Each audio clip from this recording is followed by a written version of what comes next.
decent water pressure, hopefully coming to a shower near you. Or hopefully it's your shower. And also, the House passed a bill that would require people to prove they were eligible to vote in order to be eligible to vote, which seems reasonable. Will it get past the Senate? All that and more coming up on this episode of Turning Point Tonight. My name is Jobob. Thanks so much for tuning in. Together, we are charting the course of America's cultural comeback, and this is Turning Point Tonight.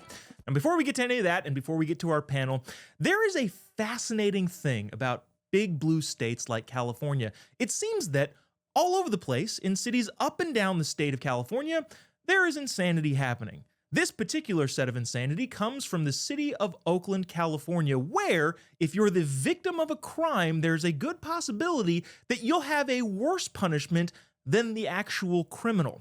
If you're a business owner in the city of Oakland, California, and somebody graffitis your business, the city has required that within 10 days, you must have that graffiti removed, or you could face a fine up to $6,000, which is crazy, especially if you look at Oakland and see how many, I don't know, encampment eyesores they have camped out under the overpasses, the amount of people pooping on the streets because it's basically a mini San Francisco. All of that is ridiculous in its own right. But here is what is fascinating. Let's just say somebody criminally vandalizes your store with graffiti. If that person is caught, which the likelihood is not good, and if the woke DA actually chooses to prosecute that criminal vandalizer, well, on average, the maximum fine is not $6,000, it's $1,000. In other words, if you're the victim of the criminal vandalism graffiti, the fine that you would have to pay for not taking care of that out of your own pocket is 500% more than the actual criminal himself. Wow. Seems like an odd way to structure society. Here to talk about that and so much more is PragerU personality Alexis Wilkins, and Brandon Straka is the founder of the Walk Away campaign. Guys, thanks so much for joining us. Yeah, thanks for having us. So, Alexa, I want to start with you. What kind of precedent does this set? Especially, I know California is known for just wild and wacky and crazy things, but in this case, the fine for the victim is 500% more than the maximum fine for the criminal, and that's assuming they actually get caught and prosecuted.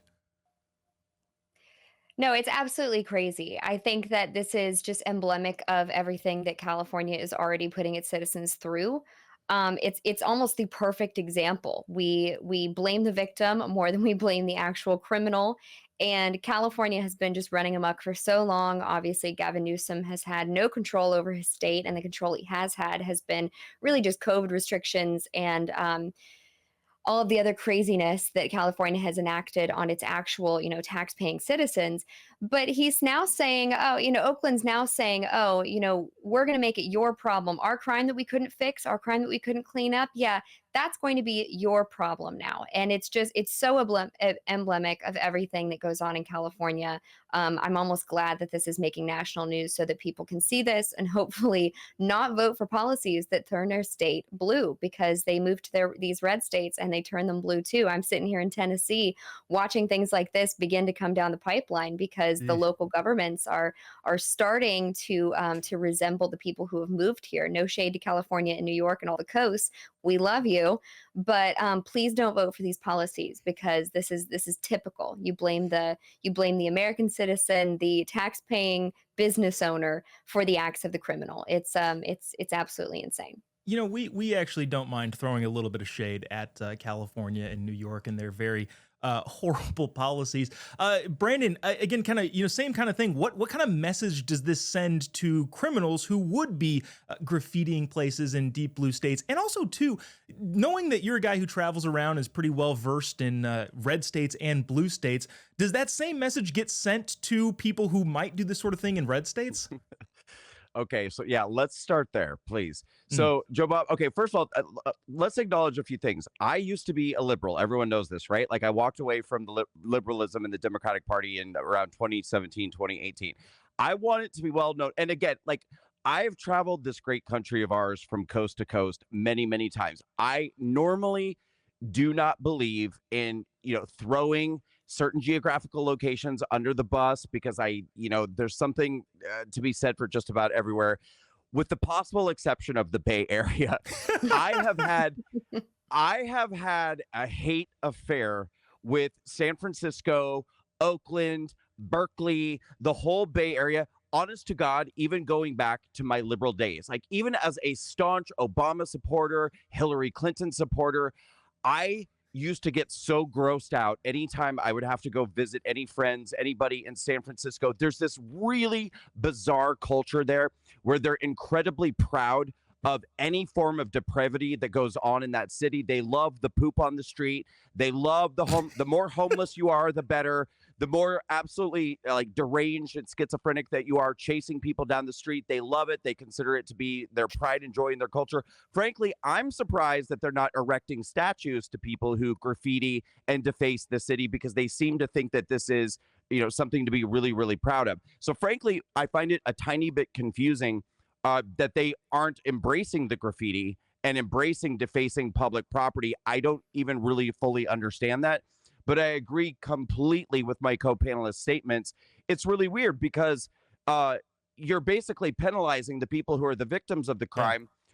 And this has happened in many different ways, especially in California, especially Northern California.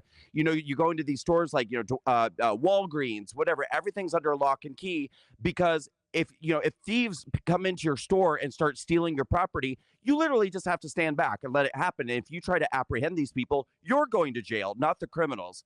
It's just another example of California being completely backwards. Yeah, it reminds me of that Jason Aldean song, Try That in a Small Town. Also, Brandon Straka leveling some hate speech against the Bay Area. Love it. I hate you. That's hate speech. Take it to the bank. Love it. I'm all about telling the truth. That's what I do. There we go. Speaking of things that, policy that is actually popular amongst pretty much all Americans, if you look at the polling, is this bill that just passed the House, the SAVE Act, which would require people in voting in federal elections to do this crazy thing called, prove that they're eligible to vote in the elections. Now, the House passed this finally, saying, hey, you need your driver's license and a birth certificate or a U.S. passport and be able to vote. You need to be able to show that you're a citizen in order to vote. The problem is, it still has to get through the Senate. Alexis, do you think there are enough libs on the other side of the aisle to get enough, to peel off enough to get to that 60 vote threshold to do something that I think pretty much every American thinks is a sane idea?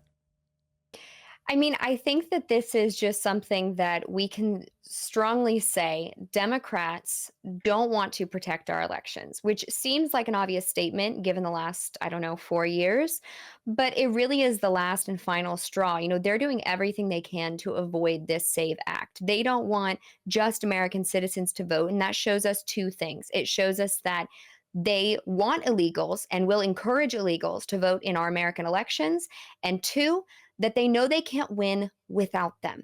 If you lose the people, if you peel off the population that you are allowing to run amok in this country and that you are inviting in you're promising them things, you're giving them different benefits. This is something that we've seen as a problem in a lot of leftist administrations, is that they start promising people who aren't citizens here and come illegally, specifically illegally.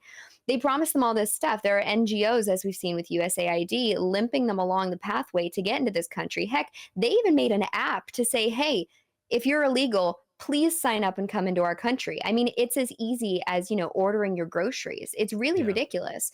And they're saying, hey, we want you here. We want you to vote in our elections because we know that if we promise you something, it is a transactional act and you will go to the polls and you will vote for us without sharing your ID, without anything to prove. I mean, it's pretty basic that you have an American election, you only have American citizens voting in the election. I mean, it's pretty fundamental, right? And so, I'm interested to see how this vote ends up shaking out in the Senate. But I think that the messaging that needs to get us across the finish line is that, if you do not vote for this, you do not want America to succeed. This is clearly something that's tearing apart the fabric of the United States. And they're playing a media game with it, of course. I mean, I even saw some propaganda today from the left saying that the SAVE Act makes it so that married women cannot vote. I would love for them to explain how they got there in a reasonable sense. I mean, they try and explain it and they say, oh, it's hard to prove that your married last name isn't, they make it this whole, oh, you need to show two forms of documentation. Look, Yeah. besides the fact that America would turn red if that was the case, we won't go there. I'm just saying, I'm just saying, I'm all for the 19th, but I'm just saying, it's completely egregious that they would try and peddle this as a last stitch effort. They know this means the midterms for them. They know this means elections coming up for the foreseeable future. Yeah. Brandon, what this reeks of, and Alexis kind of hit on it, is it feels like belittling to a sense that for some reason Democrats think, well, minorities are just too stupid to get voter ID or to get an ID in order to be able to vote. Can you kind of speak to the broader scope of that, of the left kind of belittling the ideas of the people that generally fall in line but aren't so much anymore? Right, for sure. So we've seen this trend for years now where the Democratic Party, they're hanging on because of suburban white women. I mean, they're basically suburban white women are like propping up the party completely at this point, because we've seen so many Hispanic people, Black people walking away, waking up and realizing that they're being lied to and exploited and manipulated by the Democrats. And for so long, the Black community was always the community that the political left and the Democrats treated as basically, and okay, I don't want to use the word I want to use, but they treated them like they're the stupidest people on the, I don't know to what degree we can go there on your show, but they treated them like they're the stupidest people on the face of the earth and really infantilized this community. And it's honest to God, I mean, if it wasn't so offensive, it would be extremely humorous to acknowledge that they're now treating suburban white women as more stupid than they have thought that Black people were this entire time. Because now they're basically telling white women, like, look, if you're married, you're not going to be able to vote because, your last name is different than it was when you're it's the dumbest thing on the face of the earth. But I do think that the Democratic Party has never been more out of touch with their base. Yeah. Their polling numbers have never been lower. And when you look at what just happened in Wisconsin, where overwhelmingly the people of Wisconsin voted for voter ID, they want this to be enshrined into their law. Even Democrat voters want this. But I think that their base recognizes that if they're not able to fearmonger and propagandize and try to scare people into believing constantly that the sky is falling, not to mention dividing people along identity lines, they really don't have a party. So I think the question becomes, even if their voting constituents want voter ID laws, are the elected officials in DC going to vote for what their constituents want, or are they going to vote against the wishes of the voter base in order to maintain their party by creating division? Yeah, I couldn't agree more with both of your points. Brandon and Alexis will be back in the second segment of this to talk about water pressure, hopefully coming to a shower near you, and also Prince Harry loses his security detail. All that and more coming up next on this episode of Turning Point Tonight. We will be right back after the break. Don't go away.